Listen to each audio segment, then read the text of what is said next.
병원 복도 하얀 가운을 입은 의사의 팔을 붙잡은 한 노인이 있었습니다. 90이 넘은 나이에도 눈빛만은 또렷했습니다. 노인은 떨리는 목소리로 말했습니다. 난 도대체 어디로 간 거예요? 왜 나한테는 아무도 설명해주지 않는 거예요? 이 짧은 한마디가 우리 사회의 민낯을 드러냅니다. 병원은 가족에게만 설명했고 정작 당사자인 노인은 아무것도 모른 채 치료를 받고 있었습니다. 우리는 언제부터 노인을 스스로 결정하는 사람이 아닌 그저 관리받아야 할 대상으로만 여기게 된 걸까요? 오늘은 죽음을 어떻게 준비할 것인가? 그리고 삶의 마지막 순간의 진정한 주체는 누구인가에 대한 이야기를 해드리겠습니다. 병원 복도 하얀 가운을 입은 의사의 팔을 붙잡은 한 노인이 있었습니다. 90이 넘은 나이에도 눈빛만은 또렷했습니다. 노인은 떨리는 목소리로 말했습니다. 난 도대체 어디로 간 거예요? 왜 나한테는 아무도 설명해주지 않는 거예요? 이 한마디를 처음 들었을 때 많은 분들은 단순히 노인이 혼란스러워하는 장면이라고 생각하셨을지도 모릅니다. 하지만 이 짧은 말 속에는 우리 사회가 오랫동안 외면해온 깊은 문제가 담겨 있습니다. 그 노인은 어느 날 갑자기 병원에 입원하게 되었습니다. 검사를 받고 주사를 맞고 병실에 누워 있었습니다. 그런데 정작 본인은 자신에게 무슨 일이 일어나고 있는지, 왜 이곳에 있는지조차 제대로 들은 적이 없었습니다. 의사는 보호자인 가족에게만 설명했고 가족은 나름의 판단으로 치료 방향을 결정했습니다. 그 과정에서 정작 당사자인 노인은 완전히 배제되어 있었습니다. 여기서 우리가 마주하게 되는 현실이 있습니다. 우리 사회는 언제부터인가 노인을 스스로 생각하고 선택하는 존재가 아니라 보호받고 관리받아야 할 대상으로만 바라보기 시작했습니다. 겉으로는 노인을 위한다고 하지만 실제로는 노인 곁에서 모든 것을 대신 결정하는 구조가 자연스럽게 굳어져 버린 것입니다. 의료 현장에서 이런 일은 생각보다 훨씬 자주 일어납니다. 환자가 고령이라는 이유만으로 설명해도 이해하지 못할 것이라는 선입견 속에서 정보는 가족에게만 전달됩니다. 노인 당사자는 무슨 약을 먹는지, 어떤 수술을 받게 되는지, 앞으로 어떤 치료가 기다리고 있는지 알지 못한 채 그저 흘러가는 대로 몸을 맡길 뿐입니다. 이것은 단순한 의사소통의 문제가 아닙니다. 바로 한 사람의 존엄성과 자기결정권의 문제입니다. 나이가 많다는 이유로 혹은 거동이 불편하다는 이유로 자신의 삶에 관한 가장 중요한 결정에서 소외되는 것, 이것이 오늘 우리가 직면해야 할 현실입니다. 그 노인이 의사의 가운을 붙잡고 물었던 질문, 난 어디로 간 거예요? 는 단순히 병실 위치를 묻는 말이 아니었습니다.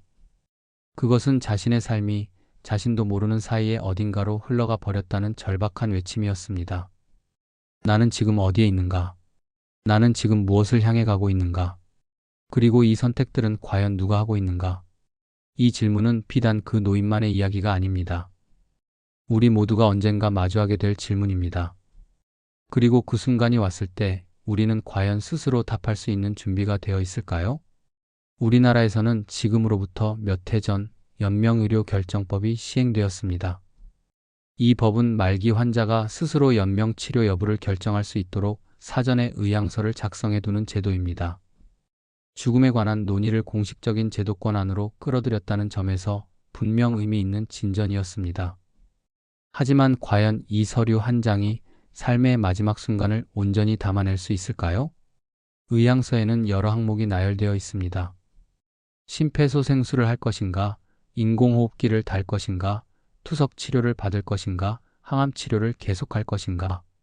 읽기만 해도 낯선 의학 용어들이 줄지어 등장합니다. 의료 현장을 한 번도 경험해보지 않은 일반인이 이 항목들의 실제 의미를 깊이 이해하고 선택한다는 것이 과연 현실적으로 가능한 일일까요? 실제로 의향서를 작성하러 오신 분들의 반응은 대부분 두 가지로 나뉩니다.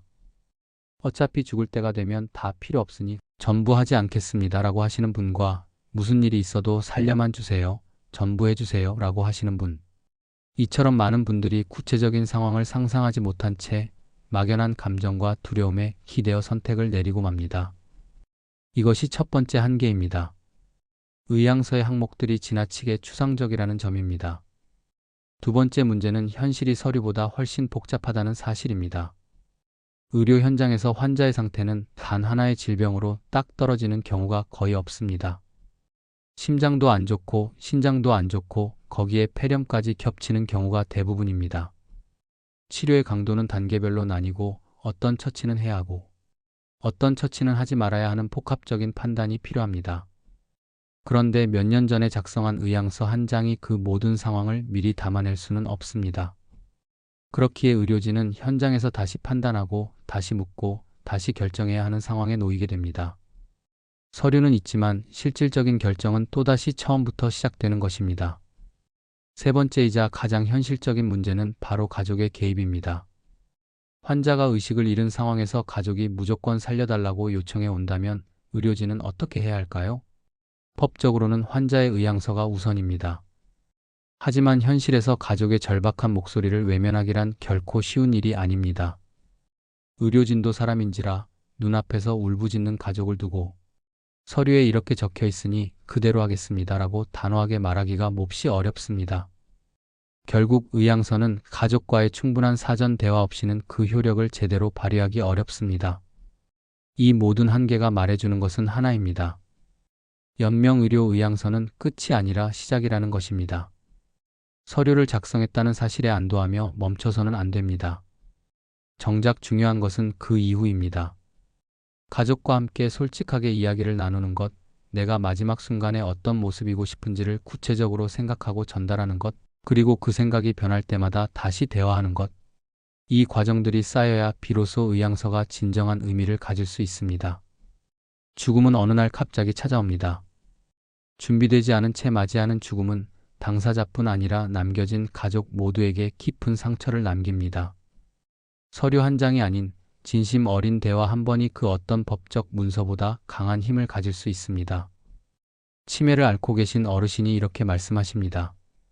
나는 병원에 가지 않겠습니다. 집에 있을 겁니다. 가족은 난감합니다. 어르신의 뜻을 존중해야 할까요? 아니면 치료를 위해 병원으로 모셔가야 할까요? 언뜻 보면 단순한 문제처럼 보이지만 이것은 의료 현장에서 가장 어렵고 고통스러운 결정 중 하나입니다. 치매는 단순히 기억력이 나빠지는 병이 아닙니다. 판단력이 흐려지고 상황을 이해하는 능력이 서서히 무너져 내립니다. 그렇다면 병원에 가지 않겠다는 그 말이 진정한 자기 의사일까요? 아니면 이미 손상된 인지 기능이 만들어낸 결과일까요? 이 질문에는 누구도 쉽게 답할 수 없습니다. 분명한 것은 치매 환자의 의사를 단순히 무시하는 것도 그렇다고 무조건 따르는 것도 정답이 아니라는 사실입니다. 이와 관련해 매우 인상적인 이야기가 있습니다. 아프리카의 한 오지 마을에서 치매를 진단하려 했을 때의 일입니다. 기존의 진단 도구는 읽고 쓰는 능력을 전제로 만들어진 것들이었습니다. 그러나 그 마을 사람들 대부분은 글을 배운 적이 없었습니다. 기존 방식으로는 도저히 진단이 불가능했습니다. 그래서 연구자들은 전혀 다른 방식으로 접근했습니다. 마을 사람들에게 이렇게 물었습니다. 이 마을에서 예전에는 다른 사람들이 도움을 구하러 찾아갔지만 지금은 아무도 찾아가지 않는 노인이 있습니까? 마을 사람들이 지목한 그 노인이 바로 치매 환자였습니다. 이 이야기가 우리에게 던져주는 통찰은 깊습니다. 치매는 단순한 인지 저하가 아닙니다. 그것은 한 사람이 공동체 안에서 맺어온 관계와 역할이 무너지는 과정입니다. 치매 환자를 어떻게 대할 것인가의 문제는 결국 그 사람의 사회적 존재로서의 존엄을 어떻게 지킬 것인가의 문제와 맞닿아 있습니다. 그렇다면 병원은 이 존엄을 지켜주는 곳일까요? 여기서 우리는 불편한 진실 하나를 마주해야 합니다. 병원에 입원하는 것이 항상 더 나은 결과를 가져오지는 않는다는 사실입니다. 응급의학 현장의 통계는 우리에게 놀라운 사실을 알려줍니다. 85살 이상의 남성이 입원하게 되면 그로부터 1년 안에 사망하는 비율이 매우 높다는 것입니다. 이것은 단순히 나이 탓만이 아닙니다. 병원이라는 환경 자체가 고령의 몸에 큰 부담이 된다는 의미이기도 합니다. 낯선 공간, 수면 방해, 각종 처치, 감염 위험, 거동 제한. 이 모든 것들이 오히려 회복을 더디게 만들고 삶의 질을 급격히 떨어뜨리는 요인이 됩니다. 즉, 병원에 입원했다는 사실 자체가 이미 위험 신호라는 뜻입니다. 의학적 처치가 생명을 연장하는 것은 사실이지만 그 연장된 시간이 고통으로 가득 차 있다면 그것을 온전한 삶이라고 부를 수 있을까요? 치료는 받았지만 존엄은 잃어버린 마지막 날들. 이것이 오늘날 수많은 노인들이 맞이하는 현실입니다. 병원이 나쁘다는 것이 아닙니다. 치료가 필요 없다는 것도 아닙니다. 다만 우리가 물어야 할 질문이 하나 있습니다. 이 치료가 이분에게 진정으로 필요한 것인가? 수명을 며칠 더 늘리는 것이 목표인가? 아니면 남은 시간을 보다 편안하고 의미 있게 보내도록 돕는 것이 목표인가? 이 질문 앞에서 우리는 솔직해져야 합니다.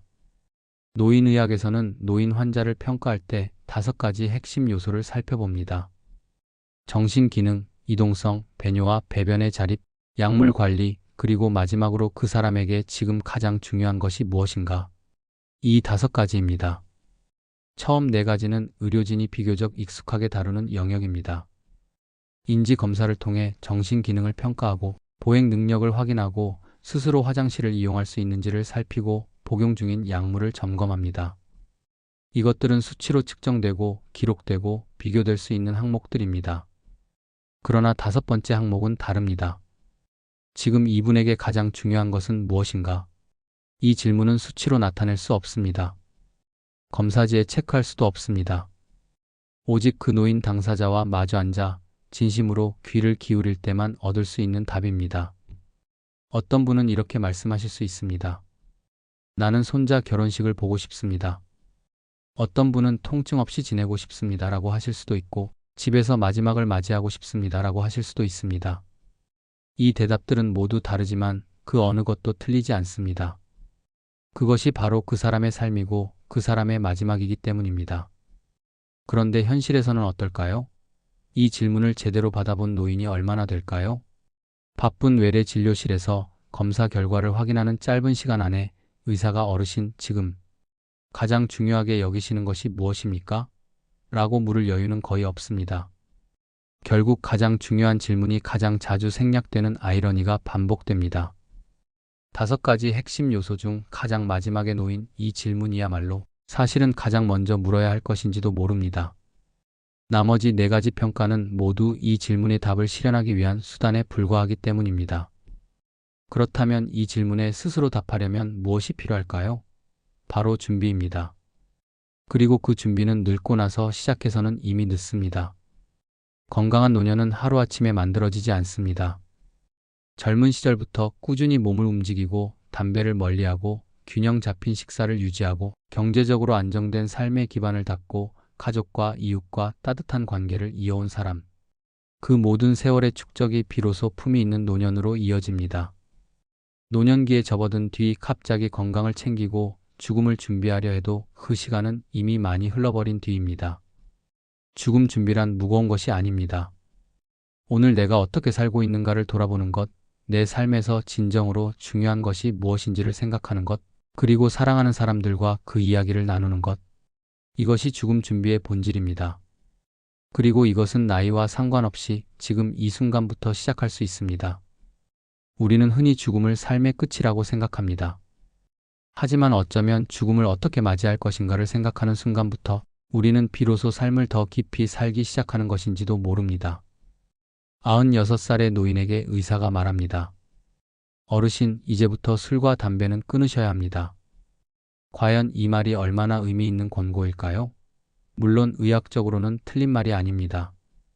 하지만 우리는 여기서 한 가지 중요한 질문을 던져야 합니다. 수명을 조금 더 늘리는 것이 목표인가? 아니면 남은 시간을 그 사람답게 살도록 돕는 것이 목표인가? 프랑스에 120세가 넘도록 장수했던 한 여성이 있었습니다. 기자가 매년 그분을 찾아와 인터뷰를 했고 어느 해에 이렇게 물었습니다. 내년에도 인터뷰를 드릴 수 있을까요? 그분은 빙그레 웃으며 이렇게 답했습니다. 그야 모르죠. 당신이 더 건강해 보이는데요. 죽음은 누구도 통제할 수 없습니다. 아무리 건강하게 살아도 아무리 철저하게 준비해도 그 마지막 순간만큼은 우리의 손 밖에 있습니다. 그렇기에 더욱 중요한 것이 있습니다. 얼마나 오래 사느냐가 아니라 어떻게 살다 가느냐입니다. 마지막까지 좋아하는 것을 즐기며 자신답게 살아가는 것, 그것이 어쩌면 가장 인간적인 선택일 수 있습니다. 삶의 질과 기대 수명 중 무엇이 더 중요한가를 묻는다면 그 답은 오직 당사자만이 내릴 수 있습니다. 그리고 우리 주변의 노인들에게 그 선택권을 온전히 돌려드리는 것, 그것이 우리가 해야 할 일입니다. 오늘 이 이야기를 통해 우리가 함께 새겨야 할 것들이 있습니다. 첫째, 죽음은 준비되지 않은 채로 찾아옵니다. 응급실에는 매일 준비되지 않은 죽음이 넘쳐납니다. 갑작스러운 상황 앞에서 가족들은 당황하고 의료진은 판단을 강요받고 당사자는 자신의 의사를 전달할 기회조차 얻지 못합니다. 미리 생각하지 않으면 그 순간은 반드시 혼란으로 가득 찰 수밖에 없습니다. 둘째, 연명의료 서류는 시작일 뿐입니다. 서류를 작성하는 것으로 모든 것이 해결된다고 생각하는 것은 착각입니다. 그 서류가 진짜 힘을 가지려면 가족과의 솔직하고 구체적인 대화가 반드시 뒤따라야 합니다. 어떤 상황에서 어떤 선택을 원하는지, 무엇을 가장 두려워하는지, 어디에서 마지막을 맞이하고 싶은지, 이 이야기들을 나누는 것이 진정한 준비입니다. 셋째, 노인을 치료의 대상으로만 보아서는 안 됩니다. 나이가 들었어도 몸이 불편해도 그분들은 여전히 스스로 생각하고 선택하는 존재입니다. 의료 현장에서도 가정에서도 노인 당사자의 목소리가 가장 먼저 들려야 합니다. 넷째, 지금 이분에게 가장 중요한 것이 무엇인가를 물어야 합니다. 더 오래 사는 것인지, 통증 없이 지내는 것인지, 가족 곁에 있는 것인지, 집에서 눈을 감는 것인지, 이 질문 하나가 모든 치료와 결정의 방향을 바꿀 수 있습니다. 결국 연명치료의 문제는 기술의 문제가 아닙니다. 얼마나 더 정밀한 장비를 쓸 것인가, 얼마나 더 강한 약을 쓸 것인가의 문제가 아닙니다. 그것은 인간의 문제입니다. 한 사람이 자신의 삶을 어떻게 마무리하고 싶은가, 그 바람이 존중받는 사회를 만들 수 있는가의 문제입니다. 우리는 오늘 이 이야기를 이렇게 정리하고자 합니다. 죽음을 준비한다는 것은 죽음을 향해 가는 것이 아닙니다. 그것은 내 삶을 더 깊이 들여다보고 내가 진정으로 원하는 것을 찾아가는 일입니다. 죽음과 노년을 타인의 결정에 맡기지 않고 나 자신의 삶의 일부로 받아들이는 것, 그것이 우리가 할 수 있는 가장 용기 있는 선택입니다. 오늘은 여기까지입니다. 시청해주셔서 감사합니다. 구독, 좋아요, 알림 설정은 큰 힘이 됩니다.